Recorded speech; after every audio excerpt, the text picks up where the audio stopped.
Welcome to the Career Fair and Professional Development question and answer session for AICHE. This is our fourth professional development workshop of the quarter, and we will be recording this and posting this to our YouTube channel. So let's go ahead and get started.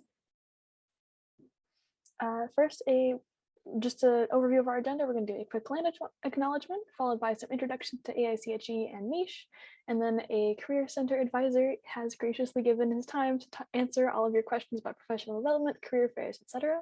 And we'll just do a quick closing. And I know we said the original event was going to go until 6:30. I anticipate this will probably only take until about 6, so y'all get an extra half hour in your day. All right, so land acknowledgement. UC San Diego community holds great respect for the land and the original people of the area where our campus is located. The university was built on the unceded territory of the Kumeyaay Nation, and today the Kumeyaay people continue to maintain their political sovereignty and cultural traditions as vital members of the San Diego community. We acknowledge their tremendous contributions to our region and thank them for their stewardship. So what is aiche? Aiche is the American Institute of Chemical Engineers, and we are the UC San Diego chapter.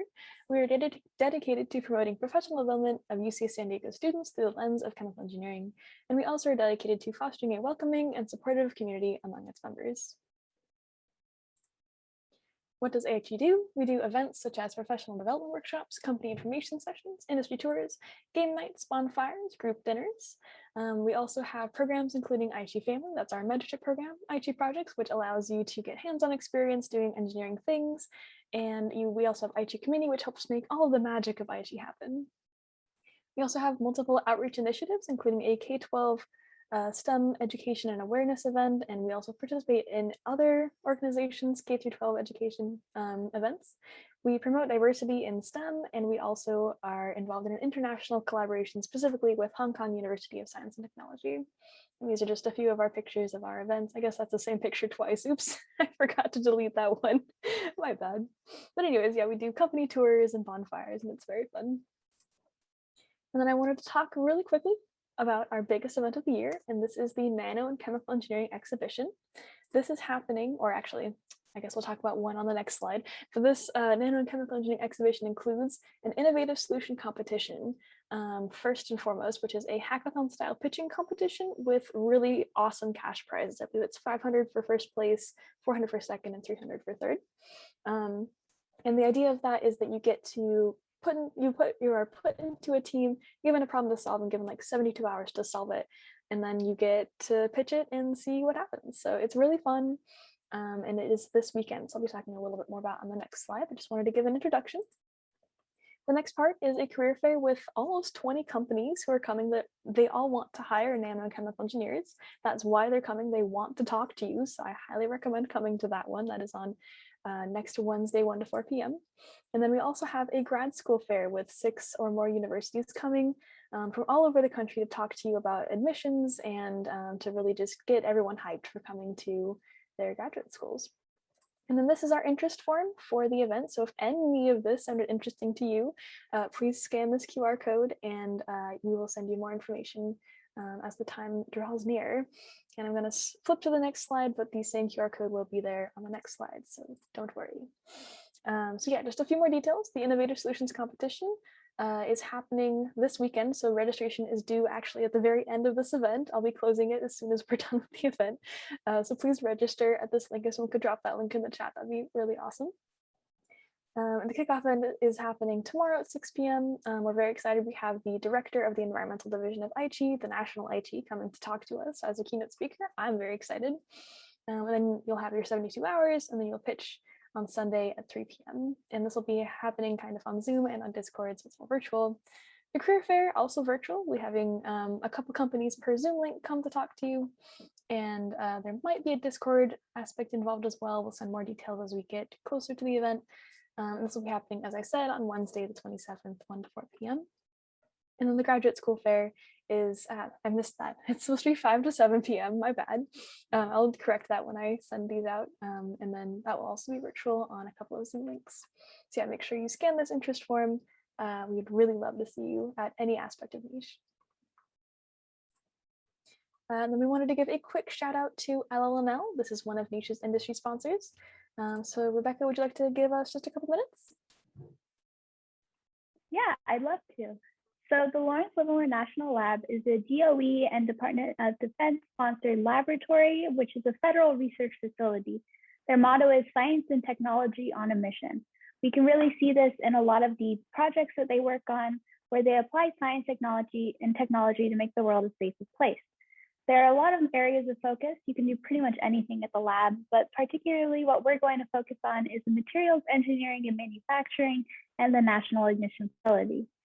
So at the National Ignition Facility, they shoot a tiny target with lasers in order to force fusion of a capsule lined with hydrogen fuel and eventually get ignition to create a clean energy source and also to test weapons without testing weapons.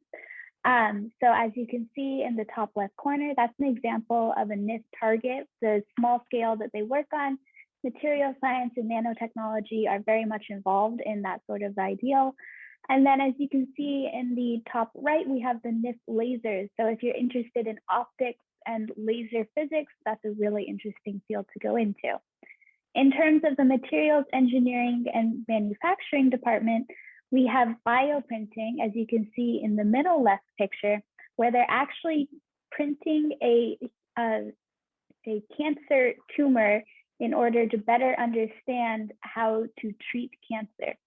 In the middle right-hand photo, you can see additive advanced manufacturing, where they're creating very complex structures using additive manufacturing as opposed to the normal subtractive manufacturing. And they're able to get extremely complex structures that otherwise would be unattainable. They're also using very different methods of this additive manufacturing that are really interesting if you want to take a closer look. It's not just your normal 3D printer. They can do it all within a couple of seconds, which is really, really cool. Another project they do is DNA tracks in order to keep us safe on the subway, where they release little particles that have specific DNA so they can track where the airflow actually goes within the subway to keep us safe in any event that happens. And there's also a project called aiche, where they created a human system on a chip with the idea that eventually animal testing will no longer be necessary, as you can test on a human system without affecting any living beings. So if any of this interests you, please feel free to check out Lawrence Livermore National Lab at their website, or just contact me. They do some really amazing things, and you can be part of changing the world and making it a safer place. Thank you. Thank you, Rebecca. So yeah, Lawrence Livermore National Lab is really awesome, and they're very excited to talk to everyone. So stop by them on your way through Niche. They're very excited to hear from you. So yeah, with that, you have questions about professional development, because everyone has questions about professional development and career fairs and anything else in that realm. And hopefully we'll be able to give you some answers today. So we have a fantastic representative from the UCSD Career Center, and that is Hassan Akmal. Hassan, would you like to take it away? Sure. First of all, thanks so much, Eleanor, for all the pre-planning and for all those involved. Pleasure for me to be here. I will preface this that I just started, so I'm in my first month. So I may not know about all of the events and things like that, but what I can tell you is, and I'll start with just a short introduction, not presentation. Too late in the day for that, right? I've been in career services for a long time. So I've been in the space for 12 years. Once upon a time, I went to UC San Diego. Not only that, I went to UC San Diego. My older brother, who was a computer science major, went to UC San Diego.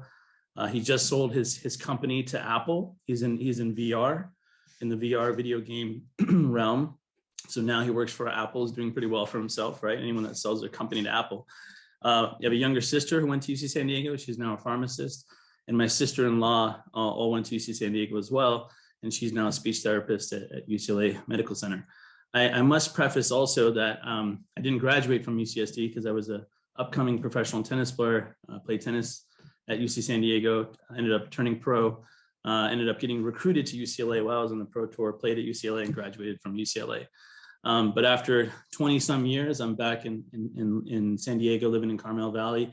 Couldn't be more thrilled to kind of come full circle, to be able to serve there's UCS students, because I was in Revelle College. I know how tough it was. I remember the days. I have some of the fondest memories. I lived in San Diego for 3 years, and I was a student at UCSD for almost 2. A little bit more about me. I recently did a TEDx talk. I'll drop that in the chat for anyone that's interested, if you're into TED Talks. But prior to this position, I was leading the reimagination of career services at UCLA. And I'm proud to say that UC San Diego's Career Center is now ranked ahead of UCLA. UCLA is ranked number 9 in the nation, and UCSD is ranked number 5. And this is among public institutions. And prior to UCLA, I was at Columbia University, where I founded the Career Design Lab. It was an incredibly award-winning, innovative model. We opened up a brand new center in Times Square, which had the most dense area of alumni and also was the most dense area of employers. And our theory was that if you drop a career center in that dense area of alumni employers, it's going to increase engagement levels and the activity of the career center. And we created a space for students. It was all about their students, a design space with no borders, a sanctuary of self-reflection, tackling limiting beliefs, and students loved it. It got rave reviews. And then before Columbia University, I was at Loyola University Chicago's business school, where I was the chair of career education and the director of the Career Center, and also a professor of global health, and served on the advisory board for the nursing school. So it's been a long path for me, 12 years. I've been in a lot of different fields. One of my mentors is a chemical engineer to date. And so I'm excited to talk about professional development and careers, and anything that you have as far as questions related to what should a resume look like today? What about your digital identity, your digital footprint, mentorship, informational networking, you name it, feel free to ask me, and I will tell you to the best of my ability what the trends are, what the employers are asking for, what it means to qualify or quantify a resume, what is impact on a resume, storytelling, you name it. So I'm going to open it up to everybody, but thanks for the opportunity to be able to connect with you all. Fantastic. So while everyone's thinking of questions, I'll go ahead and do an icebreaker question of some sort. So just very general, what is your recommendation for us as we're trying to stand out to career representatives? Like, what can we do to make a recruiter or representative say, notice us? Great question. So it's a competitive landscape, right? There's so many people trying to get to the front of what used to be a career fair table, right? And not everyone makes it to the front of the table. And we know that it's not only difficult, but we know that not everybody came from privileged backgrounds, was taught to kind of seek out mentors and really, seek out career services and things like that. And so that makes it even tougher. Not only that, but before the pandemic, there was already disruption, right? There was disruption across the board, new niches, new careers every single day. And now the pandemic happened, and that just accelerated all that change. And you're in this new digital world, right? And so given that, your digital identity really has a lot more weight now. So forget about the piece of paper, the resumes, right? Don't focus as much on that. And we can talk about that too, because that does matter still. But your digital identity, your LinkedIn profile, right? Being able to write articles about the field, about topics that are relevant. We have companies like Google and Facebook that now even recruit from watching somebody's sort of digital footprint, right? And so the more you can do with your digital profile, your brand, your elevation of your digital identity, the better you can stand out. And then when it comes to you on paper, you can't just have the generic words. You can't just have a generic objective. Your summary, right? If an employer is looking at your resume and say, let's assume you have the minimum GPA, and let's assume you have, nothing else on your record that's going to hold you back. So just on paper, you can't just have a generic sort of summary statement. You have to be able to think about, if the employer at first glance, that recruiter is going to look at your resume in 7 seconds, right? What are the 3 or 4 things that you have to have according to today's society, right? Back in the day, they were talking about 1-page resumes. That's a thing of the past now. Now you can have 2-page resumes. In fact, more people are recruited with 2-page resumes. The people that substantiate their resumes, that demonstrate impact, at the top, it has a summary and it tells the person that this person's applying for this job and the why. and it has their transferable skills, the core competencies, those things right at the top have to stand out. They can't be generic, and they can't just be technical skills because they're looking for soft skills. They're looking for human skills.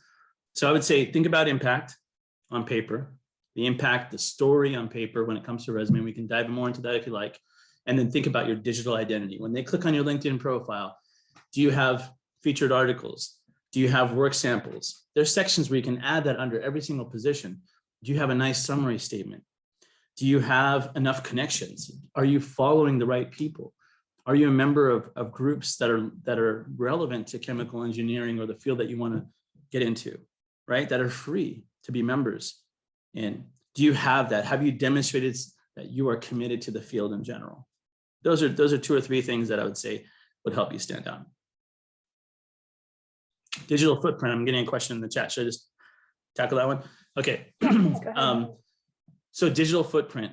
So when you Google yourself, right, what do you see? What's out there about you, right?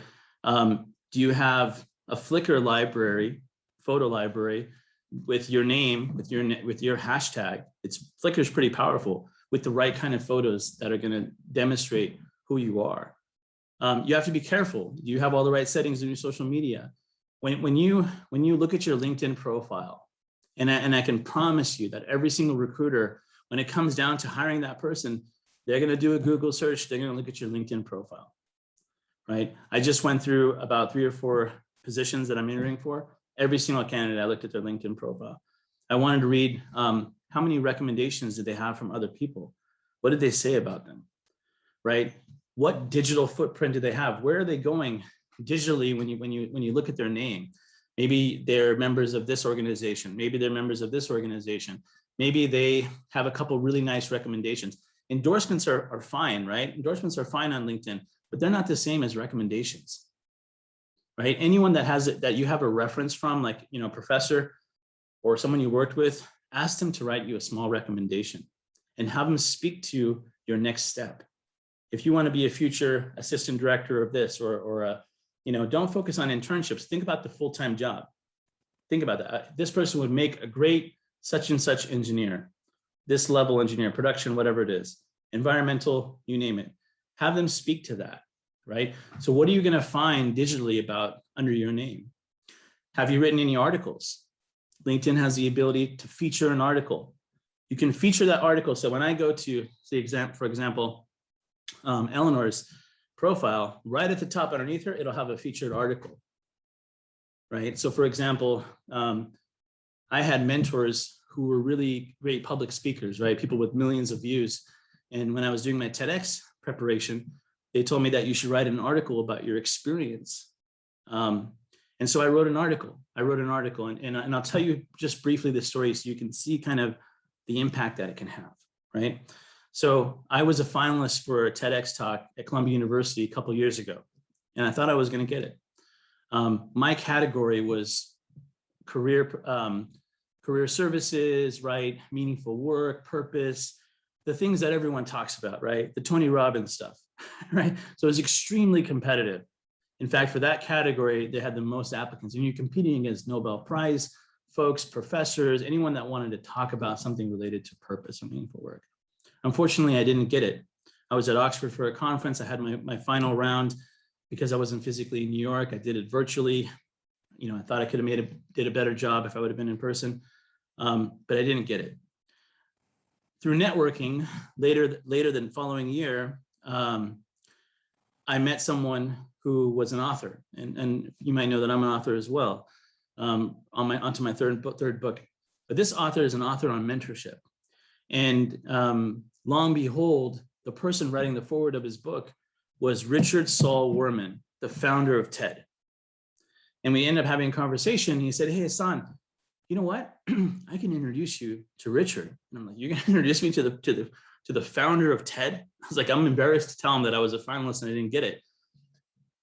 Fast forward, Richard Saul Wurman ends up writing the foreword of my book.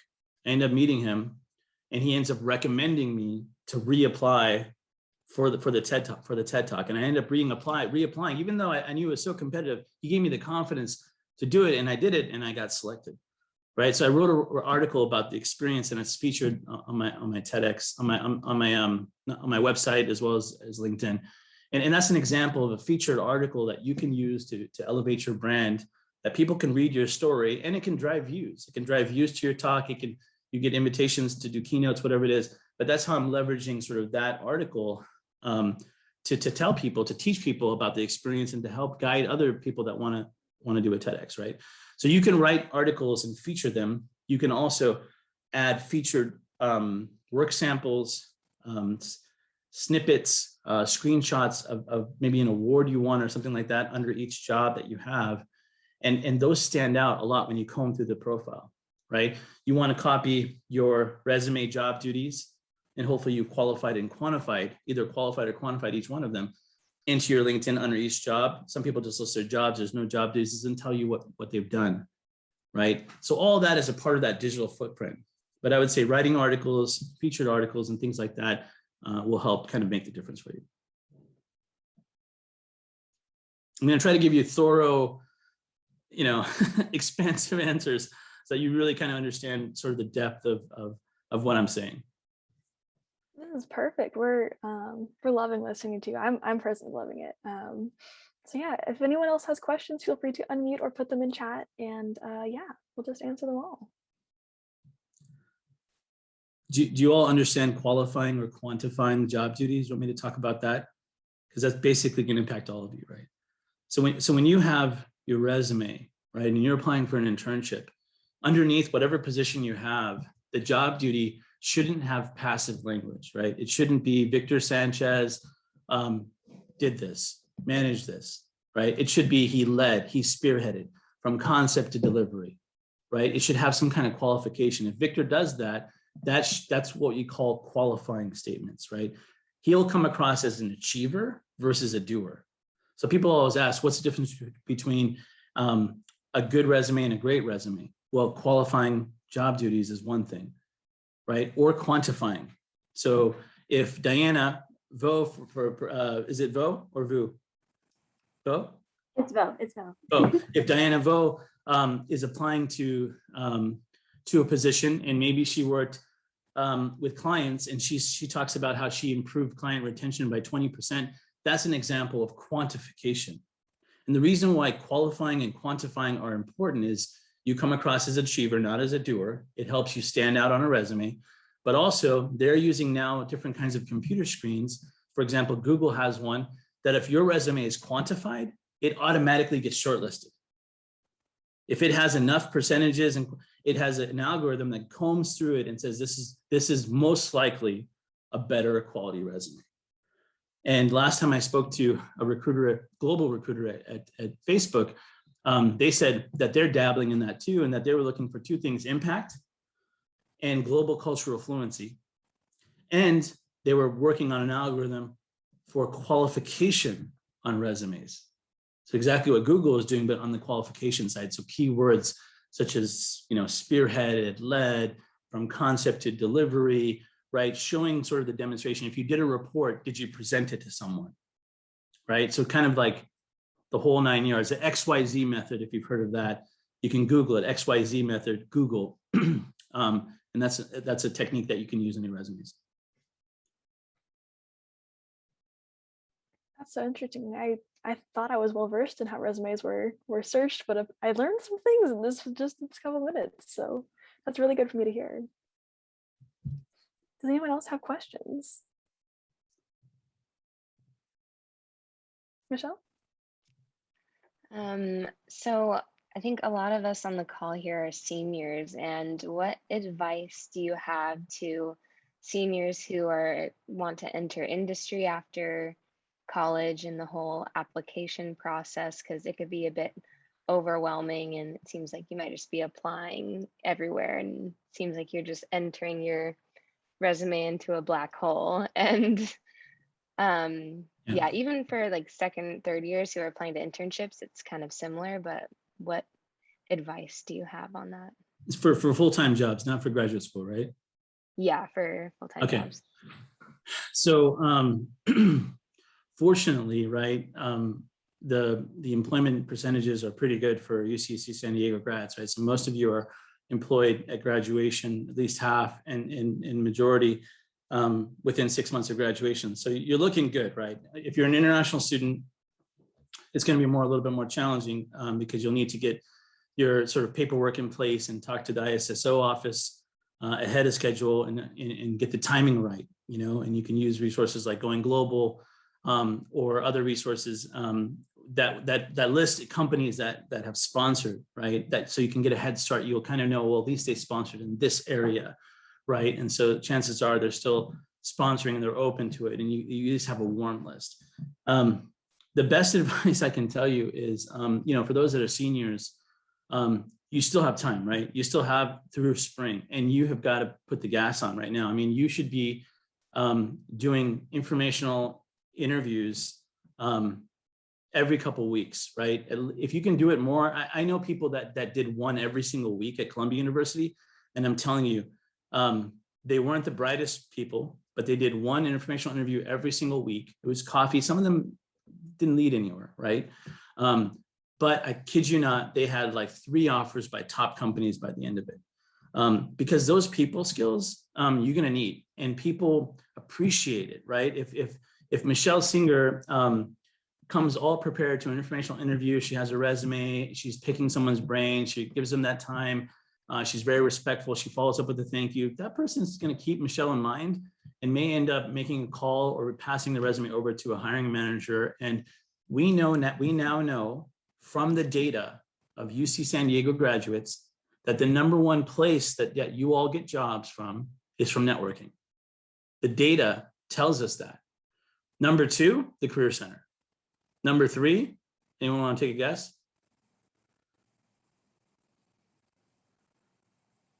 LinkedIn? Faculty referrals.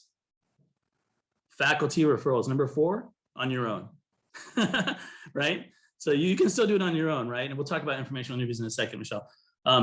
So if you know that networking, the Career Center, and faculty are the top 3, those are the 3 areas you should focus on. So that means talking to faculty, figuring out who can be a reference for you. You can use faculty as references for jobs. If you only had one internship, you need someone else, especially a faculty member that's teaching chemical engineering and you're going for a position in chemical engineering. 100%, that's relevant. What you don't want to do is provide like personal references or something that's not relevant, right? So you can start working on those relationships with faculty. You can start networking. You can start reaching out to people on LinkedIn that have the job title that you're aspiring towards, or who supervise the job title that you're aspiring towards. And you can just say, hey, you know what? My name is so-and-so. I read your profile. It's incredibly impressive. I was wondering if I can pick your brain via Zoom or even just a phone call. Make it easy on them for just 15 minutes. You know, half of them won't respond, right? But some of them will. And there are people that respond to every single one. You just got to find the right one. So if you're doing that every single week, if you just put aside 1 or 2 hours every single Saturday, or pick your day, pick your time. And on that time, you apply for jobs. So that way you're always catching new jobs, right? If you don't look for jobs consistently, you could end up seeing a job that's been posted for 30 days. And if you apply for that job, you're going to be at the bottom of the barrel. So if you apply consistently every single week, right, you will catch new jobs and you will catch them within a couple of days of posting. So figure out what's your system. Put all the information in a Word document so you can just copy and paste it, because these applications are counterintuitive. They take forever, right? You got the same thing over and over. Even if they're using the same engine, you still got to do it over again, right? Copy and paste it, boom, boom, boom, boom, makes it quick, and do a couple every single week. With the networking, right? People will introduce you to folks. Faculty, if they know you're looking, make it known, right? Let me know, let my staff know, so that we can keep you in mind. Because the great thing about UCSD is so many employers come to us and they say, hey, I have this lead. There's 0 applications in Handshake. There are so many jobs in Handshake that have 0 applications. And I know there's a lot of activity there, but you've got to spend time on there to catch them, right? And then if you send an email to myself or someone from my team, we can refer you to the employer. So you have basically a free recruiter. Start doing that habitually, right? Early on. And in January, put the gas on.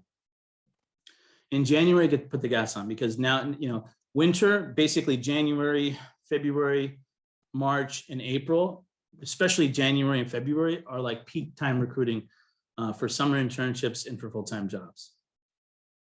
So don't miss the boat. Don't not attend any events, right? Like some of the science and technology events just ended. That's a sweet spot. Don't miss those, right? Prepare yourself, prepare your resume, your cover letter, do practice interviews, do practice cases, everything that you have to do A to Z, get it done by the end of fall, practice it in the winter, and start applying aggressively in that period, right? So how do you land an informational interview? So like I said, you find people that have the titles that work at a company that you want to work for, that have the job title that you want, that supervise the job title that you want, and you look at their trajectory. Many of them have public profiles. You can just see they had this job, this job, this job. It might say, hey, I never thought of that company. This person went like this, boom, zigzag, and got the job. Oh, I don't have to go linear. I can go this way. It'll show you different trajectories, and you can learn a lot from that. And you can actually see what they say. Read their summaries. You're struggling with what you're going to put on your resume, read what they say. The good ones, the ones that actually take the time to actually write them, well, you'll actually learn something. They'll talk about it. They'll filter it down and really eloquently and say what they do on a day-to-day basis. And unless you really know what a person does 9 to 5, 7 days a week, you don't really know what they do. You don't really know what that job is. So you want to talk to someone who has demonstrated success in the role. If you talk to someone that's demonstrated success in the role, you will learn how they have been successful, their why they're in the job. And that why will probably resonate with you if that's the field you want to go into, right? And you'll be able to use that why when you interview with an employer. You'll say all the right buzzwords. You have to get to know the buzzwords. You have to get to know the industry. If you were to ask me about career services, I can tell you that career services, the name is not inclusive, that I'm trying to change it to career and life design, to like a lab that's more welcoming. It's not a service that someone pays for. I know my field. I'm an expert. You have got to be an expert. You have got to excel. And you ask those people, and some of them are going to become mentors. And I just have to make sure I emphasize this. Everyone needs a mentor, not only one mentor, you need a multi-mentor model. You should have 3 to 4 mentors in different fields. Some of them teach you about business relationships and politics. Some of them teach you about how to ask for that promotion. Some of them teach you about life. Some of them teach you about how to keep your head down when the culture is not a positive one, and how to navigate your way through disruption and change, and maybe some unhealthy politics, right? You got to have multiple mentors. It doesn't necessarily need to be someone with the same degree as you. Shared interests and shared affiliations.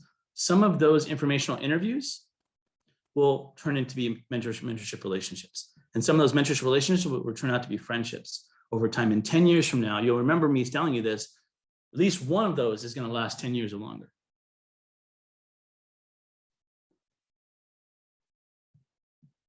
That's fantastic.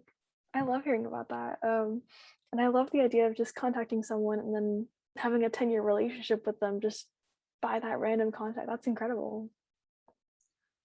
One question that I get sometimes is, what do I have to offer the mentor or the person doing the informational interview?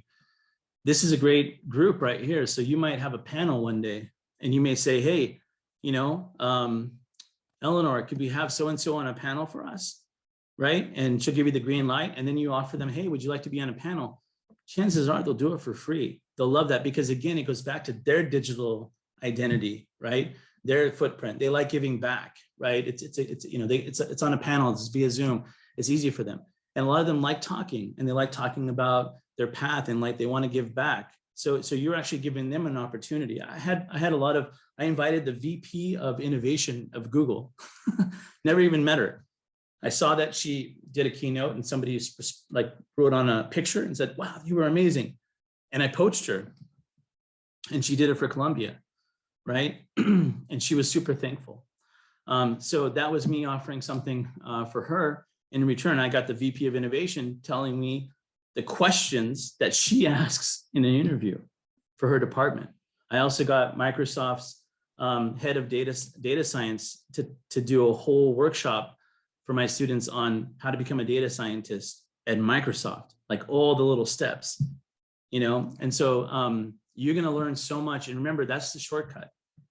That's the shortcut. That's the self-education, which is why self-education is a $1 billion a day industry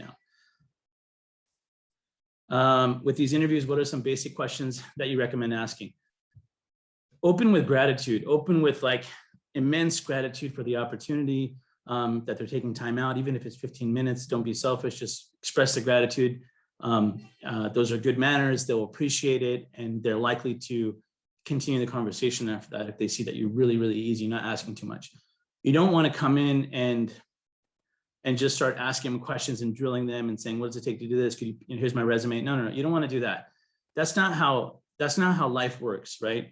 It's got to be organic, right? And so what I mean by organic is, no one's going to give you a job. If you know, I get resumes every single day. Sometimes I get resumes with no subject. It's just the resume attached. Sometimes I get an email that says, please help in capital letters, and there's a resume attached because the person got fired. I mean, what are the chances of you referring someone like that? You don't even know them. That's not the proper way, right? So keep the soft skills, and I call them human skills, in mind, right? Open with immense gratitude. Tell them to ask them politely to, can you share your story? You know, can you share your, you know, what inspired you? What motivated you to get into this field? And as you start talking about it, they're going to tell you, well, I reverse engineered from my passion. In fact, it was an accident because I was actually studying to be a doctor. But one day I met a chemical engineer and we were talking about physics and how difficult it was and how chemical engineering was so difficult. And I realized that I wasn't being challenged, that my passion was really more on the chemistry side. And I always wanted to work for this oil company. And I just had a cup of coffee. And because of that conversation, it inspired me to take an audacious move. I listened to them on a panel. I loved their story. They were working in an environmental field and they were making an impact. They were making a difference, right? My whole family, they were all doctors. I was bored. That's not what I wanted to do, right? Those are the real life stories that they're going to tell you. And then they're going to tell you the steps that they took. And you can say, did you have mentors? And if you did, can you share share some of those experiences? How did those mentors, you know, what did they guide you? What did they say?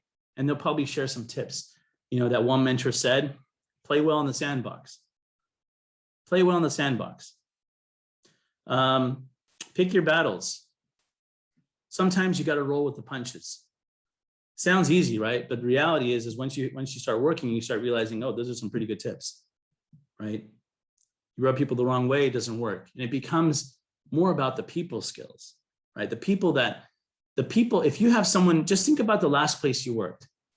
If there was somebody that was trustworthy, that was just always nice, whenever you went to the employer break room, they would just had a little laugh with you, right? They may not have been the most skilled person, the most skilled mechanical engineer, right? Maybe they didn't do the best at their internship in Northrop Grumman, but they were always nice and they were always polite and they were always honest. Those people are the ones that end up getting promoted over time. It's not always the ones that have the most skills. And if you think about someone in your last organization who always complained, right? Always was talking about somebody else. And you were kind of afraid to talk to them because you don't want to say anything bad about somebody because the walls have ears, right? It might get back to your boss, right? Think about that person, even though they were probably an excellent engineer or an intern or whatever the role was, that person never gets promoted, right? So those human skills are the things that you want to bring to the table when it comes to those relationships. And I'm telling you, the person that you speak to, if they see that you're trying really hard and you're genuinely asking for their advice and you're going into it with humility and you're saying, listen, what advice do you have me? What advice do you have for me at this point in my career? What do you think would be the most beneficial for me? Remember, you can't ask them everything, right? Don't overdo it. Ask them 3 to 5 questions, boom, stop, right? Wait till the next time. Wait till the next time. Wait for the next person. Don't drill 10, 15 questions and boom, boom, boom, boom, and then it's exhausting for them. It's about the experience. Make it a pleasant experience for them.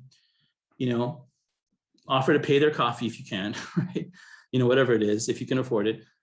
make it pleasant, and then really just, again, express that gratitude and say, may I follow up with you, 3 or 4 months from now, just let you know how I'm doing, and then keep your word. 3 to 4 months from them, say, hey, I just want to let you know that I interned at such and such place. It was a great experience, but it wasn't what I was looking for. I am on the job hunt now, and if you have, anything, if anything comes across your table, please keep me in mind. Again, I'm super grateful for your time and for your guidance. That's it. Keep it simple. Again, it's a numbers game a little bit, right? So not all of them are going to be active. Not everyone can be a good mentor. Not all supervisors are good mentors. That's why you have 4 or 5. You have a whole personal board of directors.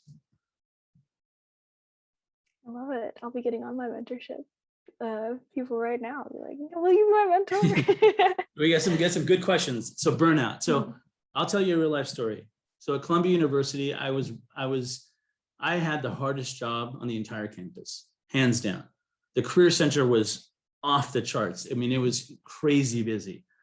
And I had a very tough boss that demanded reports almost on a daily basis. I was working from the morning until 9 o'clock at night. And then on my way home on the train, and anyone that knows New York City is cutthroat, I was writing a book. Plus, I had just opened this, founded this incredible career design lab that was award-winning. Students loved me. Students loved the place. They're asking for appointments. I was seeing more students than some of my staff on top of meetings. I was burned out. But it comes to a point where you have to kind of self-evaluate, or what I call kind of interview, right? Not interview, but interview, I-N-N-E-R, interview, right? And you got to think about the ROI. You got to think about what it's worth, right? Is the brand of Columbia University an Ivy League institution? That's the top of the charts. Maybe I could work at Harvard. That's the top of the charts. Is it going to be worth it if I have 3 years at an institution like that? Chances are, yes, it is, right? So can I build an exit plan? Maybe I am decided, okay, you know what? I'm doing the job of 5 people, and I was doing the job of 5 people, right? But I told myself, I'm going to give it 6 more months. And in that 6 months, I'm going to leave a dent. I'm going to make an impact. I already founded the Career Design Lab, right? What else can I do? I'm going to publish a book with my title at Columbia University.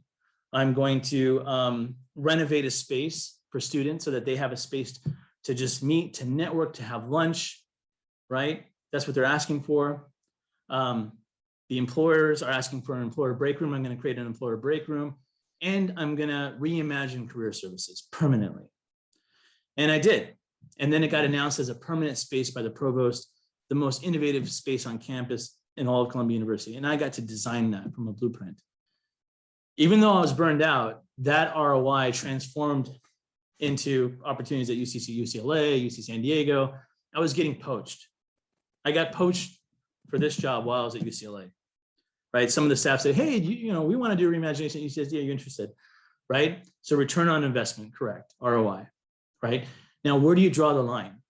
If it crosses ethics, if you have a boss that's unethical, for me, I draw the line. And there will always be things that are on the border sometimes, right? But for me, if I'm oppressed, right? If I'm being mistreated to a certain level of extent with the burnout, I cross the line. That's when I'm building my exit strategy. I'm not going to jump ship right away, but I'm going to accelerate my exit strategy. So your greatest asset is your current job most of the time, right? Wait until you have another opportunity. I'm not saying look for a job on the job, but when you're in the evening, when you have time, look for a job, but build an exit strategy and make sure you close the loop, right? Finish the job. I always finish the projects that I started. At UCLA, I published a 78-page reimagination report. Boom, here you go. Future executive director, you're welcome. I did all the hard work for them, right? Do that. That's a work sample for you. That's your ROI. And I'm telling you that current job will be your biggest asset in landing your next job, right? So have an exit strategy. Try your best to deal with it. But if it crosses ethical lines, if you're oppressed, if it gets too bad, then you can jump ship. But if you can hold off, right? start thinking about your next step. Do not stay in an unhealthy culture. Do not let anyone or any organization hold you back. Every single one of you is an entrepreneur. All of you are. It's the entrepreneur reality. The entrepreneur new reality. Whatever employer you have, it's just your biggest client. It's just your biggest client. You're all entrepreneurs. You decide who you work for. Many of you are going to have multiple careers. Some of you already have multiple side hustles right now. There's new niches and new careers every single day. It's not about one career. The name of my next book is Career Bucket List. It's how do you prioritize multiple careers over a lifetime? How do you do that? People want to be a musician and something else. My book is going to teach that. So you can have multiple careers over a lifetime. Don't let anyone or any organization hold you back, especially if you're being burned out.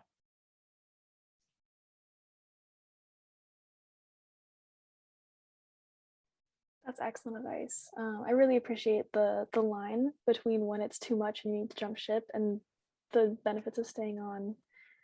Does anyone else have questions that we can go on?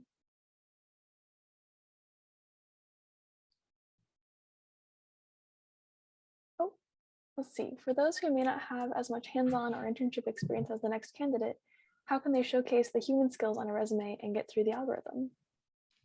Good question. So,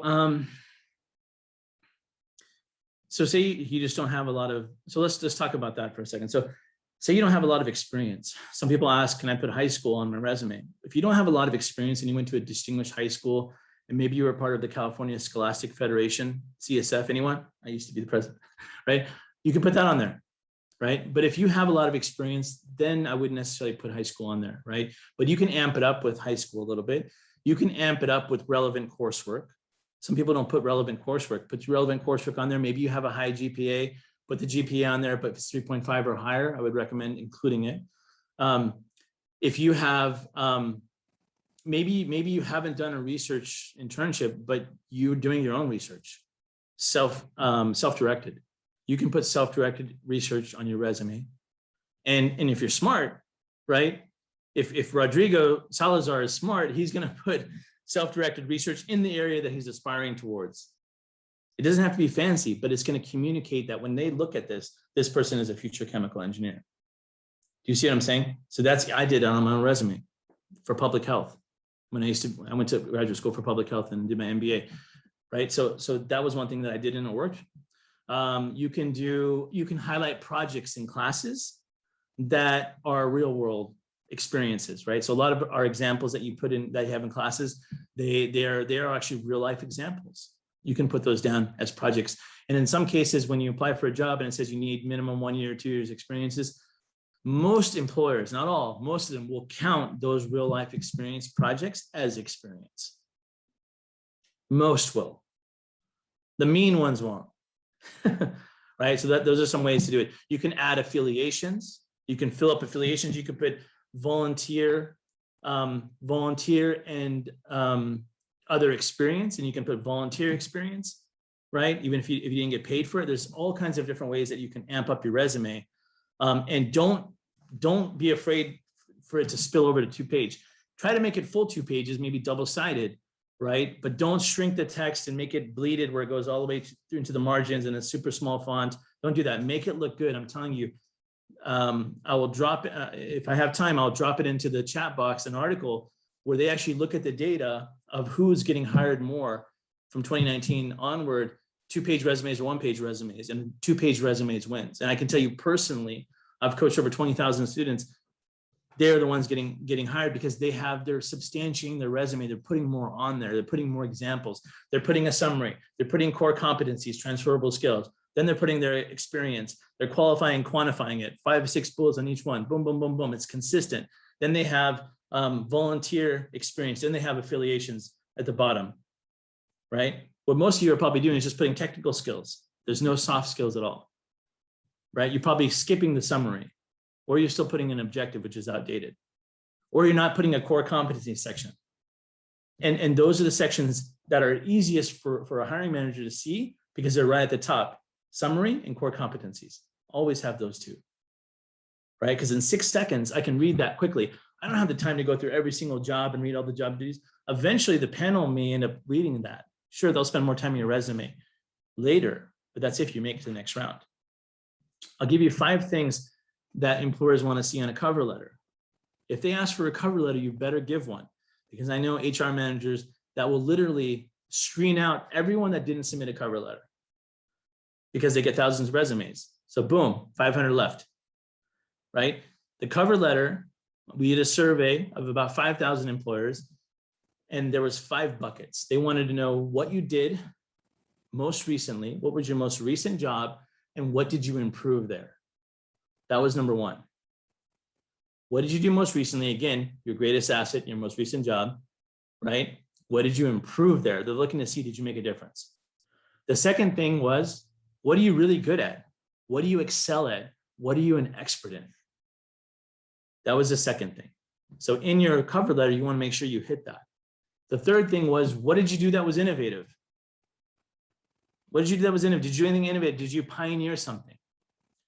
I had a graduate student that hosted the first ever public policy conference.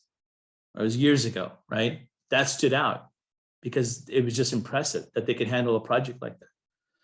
The fourth thing was, what are you bringing to the table?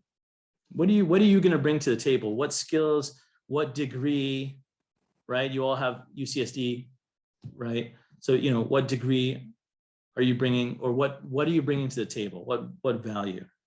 And the fifth thing was, how do your personal and professional goals, your personal life design, right?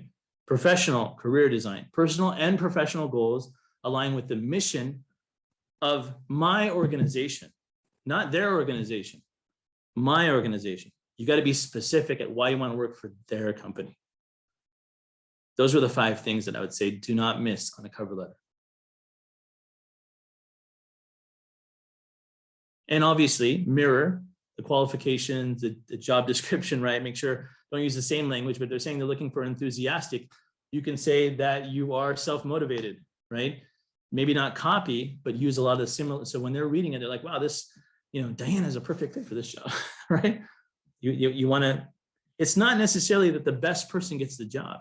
It's the person that knows how to get the job that gets the job. I can guarantee you that the most qualified engineer does not get the job. No, it's a person that comes across better on paper, that speaks the right language, that says the buzzwords, they get the job. That's really good to know. This whole conversation, like, this is fantastic. I'm so glad you're saying all this. Eleanor, I can answer your question here. So 100%, you would definitely include the student organizations on your resume. Now, remember, there was a time in my life when I was in high school, I was in every club. Okay, like, it's not about the number, right? Value over volume. It's about what you did. So if you have 2 or 3 that you were a principal member or higher, right? You were some kind of a position, that will mean more to them. They all say this. It's not about the number of organizations that they're involved. It's what they did. They would like to see at least 1 or 2 where you made a significant contribution. 3 to 4 would be nice if you were in a couple more. And because that demonstrates leadership. And some people put leadership experience and they put those organizations there, or you can put it under the volunteer area or whatever it is on that section of the resume. But 100% you would want to put it on there. You would want to put that you're a member, and you want to put the dates for how long you've been a member.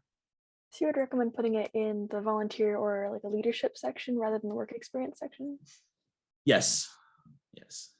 Some people, yeah, definitely put it. I would put it towards the end. Now, listen, some people argue, like, do I put education at the top? Do I put this stuff? It all depends, right? If you were to Google, right, I would probably put that at the top over education if you graduated a long time ago. If you have a super high GPA, if your relevant coursework is spot on, if you don't have that much work experience, I would put the education higher, right? But what you always want to have highest is that summary, not an objective. Don't put an objective. That's a given. They know you're applying for that job.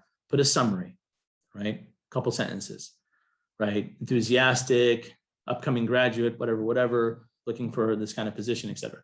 And then put the core competencies. The core competencies, if on your resume right now, and I guarantee you, some of you have this right now, and it's okay because you were taught wrong. You have skills at the very, very, very, very bottom of your resume, and it's only technical skills. That's it. There's not a single leadership skill or a soft skill.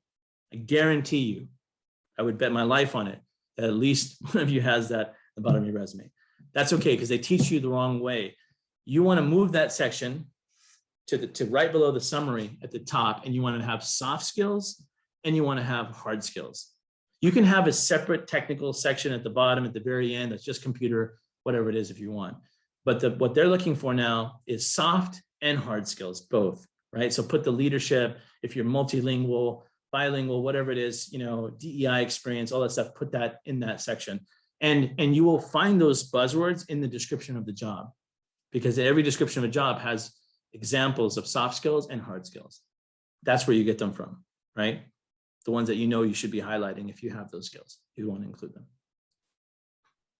We did a resume workshop a few weeks ago, and I was taught to put the skills at the bottom and only include technical. So I apologize to everyone who was in that workshop. I taught you wrong. Yeah, no, listen, like, you know, if you ask 100 people, they're going to tell you 100 different answers, right? I'm telling you what the recruiters are telling, what the hiring managers today are saying, not a decade ago. Because I've seen templates at the best schools and they'll have that, right? Or there'll be an old school professor that hasn't interviewed in 20 years and saying, you don't need a summary, you don't need an objective, and it just goes experience, boom, boom, boom, boom, it goes to the bottom, right? Some of them are like that, right? But you decide at the end of the day, because you're managing your career. But I'm telling you that the more it looks like a LinkedIn profile, not with a photo yet, we're not quite yet there, it's not a CV, but the more that looks like a LinkedIn profile, that's the future of resumes. LinkedIn's taking over, right? So, you know, people are putting icons of the company in the resume and it's color, and they're printing it in color, saving it as a PDF. Always save it as a PDF, right? So it doesn't mess up the formatting. Again, you can have that technical section at the bottom, but as long as you have core competencies at the top that have the soft and hard, would be my recommendation. I guarantee you, it will never let you down.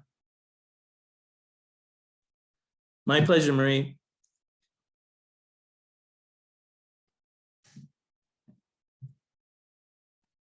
Let's see, Hannah, I think you're trying to talk, but we can't hear you. Hello. Okay, Yes, sorry, okay. my mic was not working. I guess like with the colors and just specifying towards company, I guess what's the limit? Because I know sometimes it can come off as too cheesy or like pretentious. I don't know. Do you like it might be too overboard? So I guess like where's the line between too much and Colors? yeah, Are you talking about colors? colors and like I saw somewhere where I saw a video where someone applied for Spotify and they made their resume look like a Spotify playlist and stuff like that. I guess just like where's the line between too much? It's a gamble, right? So like if it's more of an innovative, like super innovative company or design company, they can get away with more colors. And most of those people that apply, like if you're applying for a marketing position, they have their name as their own logo, right? So in those cases, it's fitting because, you know, they're applying for a design job. So I think in those cases, you know, it's common and recommended for those kinds of marketing communications positions. Now, for everything else, right, it's going to be a gamble, and I don't recommend it. Like the Spotify one, that's probably super cool, depending on who got it, if it even passed the computer screen, right? Because it can get stuck in that because of the format. But I think for your cases, for most of you, stick with not the old school format. Like I'm talking about 2021. I'm not talking about 1990s templates. So there's no objective. You don't skip the summary. The summary is the new objective. So even sometimes they have a target at the top, because if you've been in a lot of different fields, you can say a career in human resources, and it's very clear, crystal clear. That's optional. But like summary, right? Core competencies, experience, and then you can have some leadership experience or some other organizations or volunteer experience, et cetera, and some extra skills at the bottom if it's all computer or whatever it is that you want to add there. But I would not put it in aqua blue or something that's hard to read. No need for that. What's better is, you know, keep it black and white, but use an innovative template. Use a more up-to-date template that looks really good. You know, that has really nice font, that's crystal clear. If I showed you the difference of resumes, I mean, it's unbelievable. You want to stand out, your resume aesthetically has to look really good. I have it justified text perfectly even on both sides. I have almost the exact same number of bullets under every single job, so it's consistent. I don't put my my bullets all the way to the left. I indent them like they're supposed to be. I don't have super small font that goes all the way to the margins, right? So that it fits on one page. No, mine looks, boom, clear, 11 point or 12 point font, black and white. The position that I'm applying for, I put that title at the top. I am that. So mine says Executive Director, University Career Services. I'm telling them already that that is who I am. And obviously I've had that title in the past, but that's also a marketing technique, because one perception when they read it, chemical engineer, boom, Diana's a chemical engineer. She just graduated. She's a chemical engineer. So it's just, it's nice. This chemical engineer has a name, the same sort of header she has on her cover letter. It's the same exact font size, looks really beautiful. It's both, boom, equally. Resume is one page, both sides, totally full. It's not like one page and 2 sentences. It fills up 2 pages, but it's nice margins and it looks beautiful. And it has all the core comments. The person's gonna be like, wow, let's interview this person. It's that simple.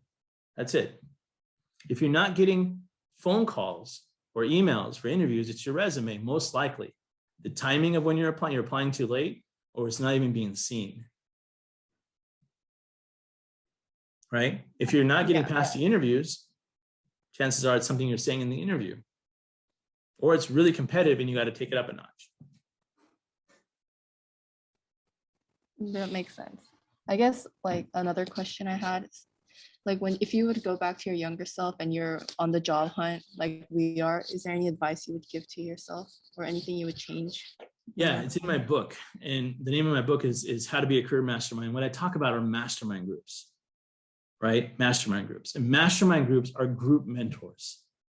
So you all here can create a mastermind group, and you vet who comes in it and who's members, and you group mentor each other. So one person maybe just recently gets a job, and you share best practices and you share networks and you put all your heads together, and it's a group mentorship session. And people pay to get in mastermind sometimes.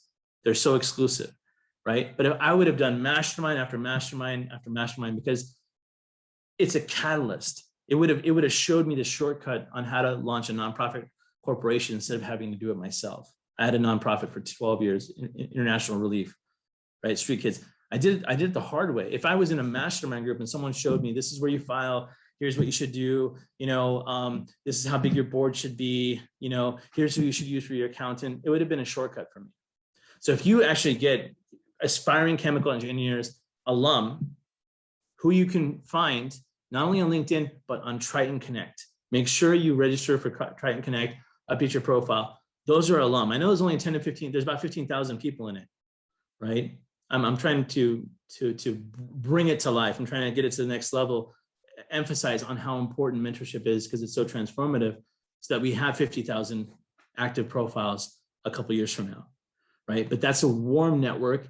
And it's alum who are willing to help, who are chemical engineers, who graduated from UCSD, who want to give back, right? So some of those folks, you can ask them, hey, we're having a mastermind, which is basically a group of, like, let's just say it's these people right here, 10 people, right? No more than 12 people, right? 6 to 12 usually. We're going to meet once a month, and we're just going to share best practices after we graduate, or right before we graduate. And some of them are going to land an internship. Other people are going to grab a full-time job, but you still share. Right? You still benefit from each other, even if you've already landed a job. So you have some alum, you have some people that are about to graduate, and you benefit from that wisdom, that collective wisdom in that group. I would have done so many master classes. I did a TED master class for my TED talk to help me get prepared for that level of public speaking, which was the hardest speech I've ever given in my life. Right? I would have done master classes like crazy on the side. I would have invested more in self-education, and I would have done at least a dozen mastermind groups. Even if I had to pay to get into them, I would have done it because it's a shortcut. It will accelerate your path to success from people who have already demonstrated success in the role. Why figure it out the hard way? Right? So you all can create that mastermind and invite alumni over time, and you'll see the benefit in that. Thank you for that. I didn't even know Triton's Connect existed or what Masterminds was. So thank you for that information. All Right. We did keep you over the 6 o'clock that I more or less promised. So I wanted to ask you if there's any last words that you wanted to give before we head out for the night. Yeah, okay. How many of you know Simon Sinek is a thought leader, big thought leader. Simon Sinek on leadership. He's all over LinkedIn, right? Simon Sinek, check him out, right? He has a TED Talk too. I think one of the highest views ever. He talks about your why, right? So when you think about your why, like why you are going into a path, I want you to go 7 levels deep. So if Hannah says, my why is I want to get a job, and I'll be like, okay, why? Well, because I want to be able to provide for my family and I want to retire my mom. Okay, that's 2 whys. Okay, so that's 3. All right, so why after that? Number 4, because I like giving back. Why? Because I want to make a difference. Okay, that's 6. 7, because it's about purpose. It's about ultimately I want to give back the opportunity that was given to me, right? And that's the freedom. Hassan, my why 7 level deeps is freedom in every sense of the word. Freedom financially, freedom to be my own boss, freedom to wake up and decide what I want to do from anywhere in the world. That's my why, right? So what's your why? 7 levels deep. What's your North Star, right? What motivates you? Why are you going in that direction? Is it that you want to give back? Is it that you love being in a place where student development is the core of everything that you do? Is it that any organization that, or you can say like, you want to make a difference. So that's your North Star. You always drive in that direction because you want to make a difference. What's your nexus? What links all of your paths, all your careers, linear or non-linear together? What's your nexus? Is it that your nexus is you want to make a difference? So any organization where you make a difference is what links them all together, right? That's that common thread. And then finally, what's your zenith? Your zenith is where you ultimately want to be. And that may be, for example, freedom, right? So think about those things. Your why, 7 levels. What's your North Star? Where your purpose meets your faith. What's your nexus that links whatever jobs you've had? What links it? Is it money? Is it what? What motivates you, right? And then finally, where do you ultimately want to be? What's your zenith? It's a savanna cat. They're like little cheetahs. They're bigger than normal cats. They're part serval. They got the spots. You want to see? They got the spots on them. I can assure you we've all been watching your cat anytime he walks past the screen. Yeah. We love cats here. They go wherever they want. So if they want to jump on my laptop, you can't stop them. Mm-hmm. But they're good cats. They're not too aggressive. But hopefully that helps everybody. Pleasure to meet you all. Thanks again for the opportunity. Don't hesitate to reach out on LinkedIn and things like that. And look forward to seeing you all align meaningful work. Thank you so much for coming. This was by far a fantastic Q&A. So thank you so much. My pleasure. Thanks for the flexibility. We did it off the cuff. No structure, no PowerPoint, and it worked out well. Yeah, it was perfect. Bye, everybody. Have a good night. Have a great night. Thank you, Hassan, for all of your fantastic words. We learned so much tonight. And so now we're just going to do a quick talk about our upcoming events. So our Innovative Solutions Competition, the registration is due at 6 p.m. tonight, or actually whenever we close this meeting, I'll be closing it after that. And then IG committee applications are due on Friday, October 22nd at midnight. Please scan this QR code if you are interested in applying to committee. Committee is fantastic. I highly recommend it. And then next Wednesday is the Nano and Chemical Engineering Career Fair from 1 to 4 p.m. And the Graduate School Fair is from 5 to 7 p.m. on the same day. That is October 27th, 2021. And we cannot wait to see you there. So please stop by and scroll back in the slides if you would like to scan the QR code for the interest form for that. So yeah, thank you for coming and feel free to connect with us. This is our link tree. It links to all of our social medias, websites, etc. So yeah, have a great night, everyone.